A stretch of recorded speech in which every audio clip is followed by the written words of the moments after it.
सभ्यता का रहस्य, मुंशी प्रेमचंद की प्रसिद्ध कहानी। यूं तो मेरी समझ में दुनिया की 1001 बातें नहीं आती, जैसे लोग प्रातः काल उठते ही बालों पर छुरा क्यों चलाते हैं। क्या अब पुरुषों में भी इतनी नजाकत आ गई है कि बालों का बोझ उनसे नहीं संभलता। एक साथ ही सभी पढ़े लिखे आदमियों की आंखें क्यों इतनी कमजोर हो गई है। दिमाग की कमजोरी ही इसका कारण है या और कुछ। लोग किताबों के पीछे क्यों इतने हैरान होते हैं, इत्यादि। लेकिन इस समय मुझे इन बातों से मतलब नहीं। मेरे मन में एक नया प्रश्न उठ रहा है और उसका जवाब मुझे कोई नहीं देता। प्रश्न यह है कि सभ्य कौन है और असभ्य कौन। सभ्यता के लक्षण क्या हैं? सरसरी नजर से देखिए तो इससे ज्यादा आसान और कोई सवाल ही न होगा। बच्चा बच्चा इसका समाधान कर सकता है। लेकिन जरा गौर से देखिए तो प्रश्न इतना आसान नहीं जान पड़ता। अगर कोट पतलून पहनना, टाई हैट कॉलर लगाना, मेज पर बैठकर खाना खाना, दिन में 13 बार कोको या चाय पीना और सिगार पीते हुए चलना सभ्यता है, तो उन गोरों को भी सभ्य कहना पड़ेगा जो सड़क पर बैठकर शाम को कभी कभी टहलते नजर आते हैं, शराब के नशे से आंखें सुर्ख, पैर लड़खड़ाते हुए, रास्ता चलने वालों को अनायास छेड़ने की धुन। क्या उन गोरों को सभ्य कहा जा सकता है? कभी नहीं। तो यह सिद्ध हुआ कि सभ्यता कोई और ही चीज है, उसका देह से इतना संबंध नहीं है जितना मन से। मेरे इने गिने मित्रों में एक राय रतन किशोर भी हैं। आप बहुत ही सहृदय, बहुत ही उदार, बहुत शिक्षित और एक बड़े ओहदेदार हैं। बहुत अच्छा वेतन पाने पर भी उनकी आमदनी खर्च के लिए काफी नहीं होती। 1/4 वेतन तो बंगले ही की भेंट हो जाती है। इसलिए आप बहुधा चिंतित रहते हैं। रिश्वत तो नहीं लेते, कम से कम मैं नहीं जानता। हालांकि कहने वाले कहते हैं, लेकिन इतना जानता हूँ कि वह भत्ता बढ़ाने के लिए दौरे पर बहुत रहते हैं। यहाँ तक कि इसके लिए हर साल बजट की किसी दूसरे मद से रुपए निकालने पड़ते हैं। उनके अफसर कहते हैं, इतने दौरे क्यों करते हो? तो जवाब देते हैं, इस जिले का काम ही ऐसा है कि जब तक खूब दौरे न किए जाए रियाया शांत नहीं रह सकती। लेकिन मजा तो यह है कि राय साहब उतने दौरे वास्तव में नहीं करते जितने कि अपने रोजनामचे में लिखते हैं। उनके पड़ाव शहर से 50 मील पर होते हैं। खेमे वहां गड़े रहते हैं, कैंप के अमले वहां पड़े रहते हैं और राय साहब घर पर मित्रों के साथ गपशप करते रहते हैं। पर किसी की मजाल है कि राय साहब की नेकनीति पर संदेह कर सके। उनके सभ्य पुरुष होने में किसी को शंका नहीं हो सकती। एक दिन मैं उनसे मिलने गया। उस समय वह अपने घसियारे दमड़ी को डांट रहे थे। दमड़ी रात दिन का नौकर था, लेकिन घर रोटी खाने जाया करता था। उसका घर थोड़ी ही दूर पर एक गांव में था। कल रात को किसी कारण से यहाँ न आ सका, इसलिए डांट पड़ रही थी। राय साहब, जब हम तुम्हें रात दिन के लिए रखे हुए हैं, तो तुम घर पर क्यों रहे? कल के पैसे कट जाएंगे। दमड़ी, हजूर, एक मेहमान आ गए थे, इसी से न आ सका। राय साहब, तो कल के पैसे उसी मेहमान से लो। दमड़ी, सरकार, अब कभी ऐसी खता न होगी। राय साहब, बकबक मत करो। दमड़ी, हजूर। राय साहब, 2 रुपए जुर्माना। दमड़ी रोता चला गया। रोजा बख्शाने आया था, नमाज गले पड़ गई। 2 रुपए जुर्माना ठुक गया। खता यही थी कि बेचारा कसूर माफ कराना चाहता था। यह एक रात को गैरहाजिर होने की सजा थी। बेचारा दिन भर का काम कर चुका था, रात को यहाँ सोया न था, उसका दंड। और घर बैठे भत्ते उड़ाने वाले को कोई नहीं पूछता। कोई दंड नहीं देता। दंड तो मिले और ऐसा मिले कि जिंदगी भर याद रहे, पर पकड़ना तो मुश्किल है। दमड़ी भी अगर होशियार होता तो जरा रात रहे आकर कोठरी में सो जाता। फिर किसे खबर होती कि वह रात को कहाँ रहा। पर गरीब इतना चंट न था। दमड़ी के पास कुल 6 बिस्वे जमीन थी, पर इतने ही प्राणियों का खर्च भी था। उसके 2 लड़के, 2 लड़कियां और स्त्री सब खेती में लगे रहते थे, फिर भी पेट की रोटियां नहीं मयस्सर होती थीं। इतनी जमीन क्या सोना उगल देती। अगर सबके सब घर से निकल मजदूरी करने लगते तो आराम से रह सकते थे, लेकिन मौरूसी किसान मजदूर कहलाने का अपमान न सह सकता था।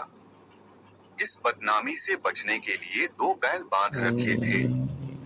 उसके वेतन का बड़ा भाग बैलों के दाने चारे ही में उड़ जाता था।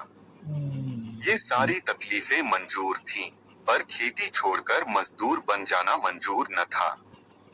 किसान की जो प्रतिष्ठा है वह कहीं मजदूर की हो सकती है, चाहे वह रुपया रोज ही क्यों न कमाए। किसानी के साथ मजदूरी करना इतने अपमान की बात नहीं। द्वार पर बंधे हुए बैल उसकी मान रक्षा किया करते हैं, पर बैलों को बेचकर फिर कहाँ मुंह दिखलाने की जगह रह सकती है। एक दिन राय साहब उसे सर्दी से कांपते देखकर बोले, कपड़े क्यों नहीं बनवाता? कांप क्यों रहा है? दमड़ी सरकार, पेट की रोटी तो पूरा ही नहीं पड़ती, कपड़े कहाँ से बनवाऊं? राय साहब, बैलों को बेच क्यों नहीं डालता? सैकड़ों बार समझा चुका, लेकिन न जाने क्यों इतनी मोटी सी बात तेरी समझ में नहीं आती। दमड़ी सरकार, बिरादरी में कहीं मुंह दिखाने लायक न रहूंगा। लड़की की सगाई न हो पाएगी, टाट बाहर कर दिया जाऊंगा। राय साहब, इन्हीं हिमाकतों से तुम लोगों की यह दुर्गति हो रही है। ऐसे आदमियों पर दया करना भी पाप है। मेरी तरफ फिरकर, क्यों मुंशी जी, इस पागलपन का भी कोई इलाज है? जाड़ों मर रहे हैं, पर दरवाजे पर बैल जरूर बांधेंगे। मैंने कहा, जनाब, यह तो अपनी अपनी समझ है।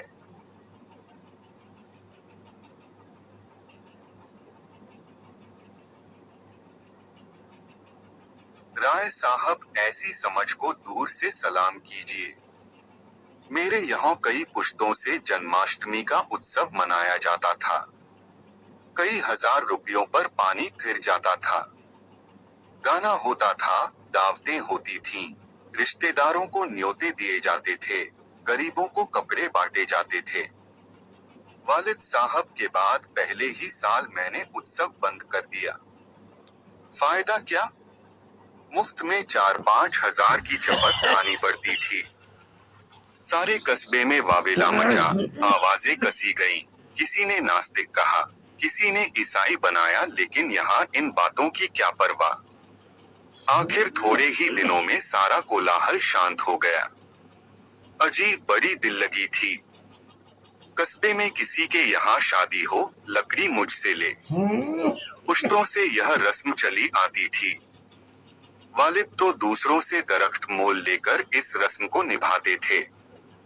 थी हिमाकत या नहीं? मैंने फौरन लकड़ी देना बंद कर दिया। इस पर भी लोग बहुत रोए धोए, लेकिन दूसरों का रोना धोना सुनो या अपना फायदा देखो। लकड़ी से कम 500 रुपए सालाना की बचत हो गई। अब कोई भूल कर भी इन चीजों के लिए दिक करने नहीं आता।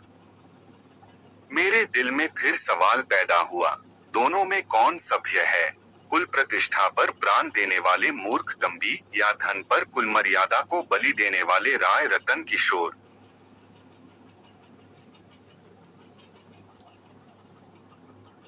राय साहब के इजलास में एक बड़े मार्के का मुकदमा पेश था। शहर का एक रईस खून के मामले में फंस गया था। उसकी जमानत के लिए राय साहब की खुशामदेह होने लगी। इज्जत की बात थी। रईस साहब का हुक्म था कि चाहे रियासत बिक जाए, पर इस मुकदमे से बेदाग निकल जाओ। डालियां लगाई गईं, सिफारिशें पहुंचाई गईं, पर राय साहब पर कोई असर न हुआ। रईस के आदमियों को प्रत्यक्ष रूप से रिश्वत की चर्चा करने की हिम्मत न पड़ती थी। आखिर जब कोई बस न चला, तो रईस की स्त्री से मिलकर सौदा पटाने की ठानी। रात के 10 बजे थे। दोनों महिलाओं में बातें होने लगी। 20,000 की बातचीत थी। राय साहब की पत्नी तो इतनी खुश हुई कि उसी वक्त राय साहब के पास दौड़ी हुई आई और कहने लगी, ले लो, ले लो। राय साहब ने कहा, इतनी बेसब्र न हो। वह तुम्हें अपने दिल में क्या समझेंगी? कुछ अपनी इज्जत का भी ख्याल है या नहीं? माना कि रकम बड़ी है, और इससे मैं एक बारगी तुम्हारी आए दिन की फरमाइशों से मुक्त हो जाऊंगा, लेकिन एक सिविलियन की इज्जत भी तो कोई मामूली चीज नहीं है। तुम्हें पहले बिगड़कर कहना चाहिए था कि मुझसे ऐसी बेदूदी बातचीत करनी हो तो यहाँ से चली जाओ। मैं अपने कानों से नहीं सुनना चाहती। स्त्री, यह तो मैंने पहले ही किया, बिगड़कर खूब खरी खोटी सुनाई। क्या इतना भी नहीं जानती? बेचारी मेरे पैरों पर सर रखकर रोने लगी। राय साहब, यह कहा था कि राय साहब से कहूंगी तो मुझे कच्चा ही चबा जाएंगे। यह कहते हुए राय साहब ने गदगद होकर पत्नी को गले लगा लिया।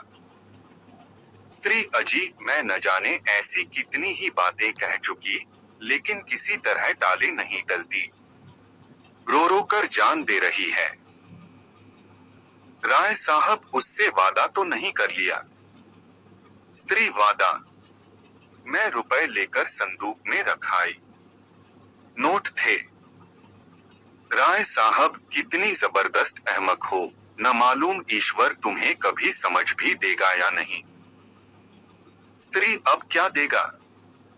देना होता तो दे न दी होती। राय साहब, हाँ, मालूम तो ऐसा ही होता है। मुझसे कहा तक नहीं और रुपए लेकर संदूक में दाखिल कर लिए। अगर किसी तरह बात खुल जाए तो कहीं का न रहूं।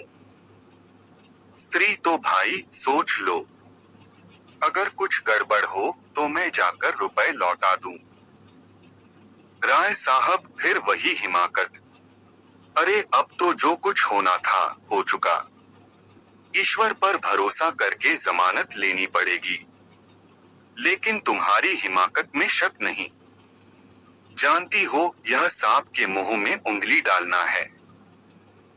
यह भी जानती हो कि मुझे ऐसी बातों से कितनी नफरत है, फिर भी बेसब्र हो जाती हो।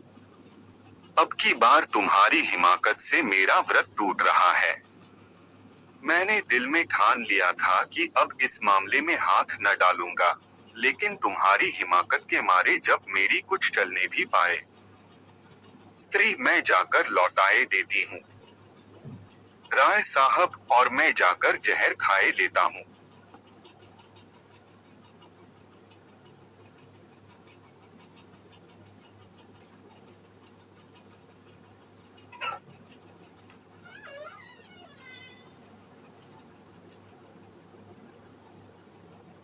इधर तो स्त्री पुरुष में यह अभिनय हो रहा था, उधर दमड़ी उसी वक्त अपने गांव के मुखिया के खेत से ज्वार काट रहा था।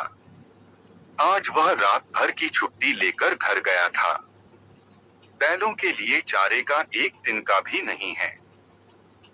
अभी वेतन मिलने में कई दिन की देर थी, मोल ले न सकता था।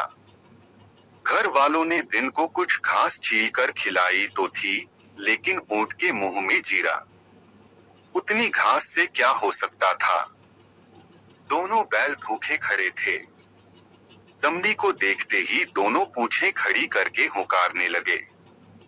जब वह पास गया तो दोनों उसकी हथेलियां चाटने लगे। बेचारा दमड़ी मन महसूस कर रह गया। सोचा, इस वक्त तो कुछ हो नहीं सकता, सवेरे किसी से कुछ उधार लेकर चारा लाऊंगा। लेकिन जब 11 बजे रात उसकी आंखें खुली तो देखा कि दोनों बैल अभी तक नाद पर खड़े हैं। चांदनी रात थी, दमड़ी को जान पड़ा कि दोनों उसकी ओर उपेक्षा और याचना की दृष्टि से देख रहे हैं। उनकी क्षुधा वेदना देखकर उसकी आंखें सजल हो आईं। किसान को अपने बैल अपने लड़कों की तरह प्यारे होते हैं। वह उन्हें पशु नहीं, अपना मित्र और सहायक समझता। बैलों को भूखे खड़े देखकर नींद आंखों से भाग गई। कुछ सोचता हुआ उठा, हंसिया निकाली और चारे की फिक्र में चला। गांव के बाहर बाजरे और ज्वार के खेत खड़े थे। दमड़ी के हाथ कांपने लगे, लेकिन बैलों की याद ने उसे उत्तेजित कर दिया। चाहता तो कई बोझ काट सकता था, लेकिन वह चोरी करते हुए भी चोर न था। उसने केवल उतना ही चारा काटा जितना बैलों को रात भर के लिए काफी हो। सोचा, अगर किसी ने देख भी लिया तो उससे कह दूंगा बैल भूखे थे इसलिए काट लिया। उसे विश्वास था कि थोड़े से चारे के लिए कोई मुझे पकड़ नहीं सकता। मैं कुछ बेचने के लिए तो काट नहीं रहा हूँ, फिर ऐसा निर्दयी कौन है जो मुझे पकड़ ले। बहुत करेगा, अपने दाम ले लेगा। उसने बहुत सोचा। चारे का थोड़ा होना ही उसे चोरी के अपराध से बचाने को काफी था। चोर उतना काटता जितना उससे उठ सकता। उसे किसी के फायदे और नुकसान से क्या मतलब। गांव के लोग दमड़ी को चारा लिए जाते देखकर बिगड़ते जरूर, पर कोई चोरी के इल्जाम में न फंसाता। लेकिन संयोग से हल्के के थाने का सिपाही उधर जा निकला। वह पड़ोस के एक बनिए के यहाँ जुआ होने की खबर पाकर कुछ ऐंठने की टोह में आया था। दमड़ी को चारा सिर पर उठाते देखा तो संदेह हुआ। इतनी रात गए कौन चारा काटता है। ओ न हो कोई चोरी से काट रहा है। डांटकर बोला, कौन चारा लिए जाता है, खड़ा रह। दमड़ी ने चौंक कर पीछे देखा तो पुलिस का सिपाही।